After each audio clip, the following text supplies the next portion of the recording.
কি অবস্থা বাপু? জীবনের এমন একটা সময় পার করতেছি যেখানে বউ নাই, গার্লফ্রেন্ড নাই, পকেটে টাকা নাই, জীবনে সুখ নাই, শান্তি নাই, প্রেমিকা নাই, পড়ালেখায় মন বসে না, কোনো কিছু করতে ভালো লাগে না, কাজ বাজ করতে ভালো লাগে না, সারাদিন শুয়ে থাকতে ভালো লাগে না। মানে একদম জীবনের হতাশার শেষ সীমানায় চলে গেছি। হীনমন্যতার শেষ সীমানায়।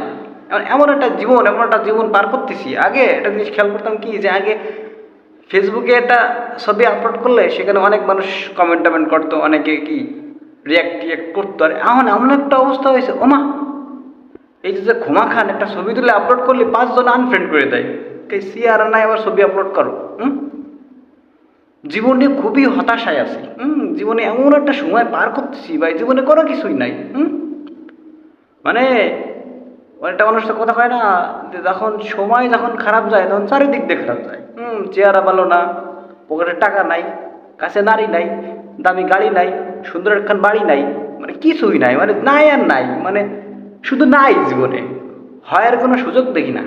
কিছুই নাই জীবনে, পিছনে ফিরে দেখি যে কিছুই নাই, শুধু আমি একা। আর ক্ষমা খান যা একখান বানাইছে, এতে পিকচার আপলোড দিলে লাইকে করতে চায় না। জীবনের হতাশার শেষ সীমানায় আছে।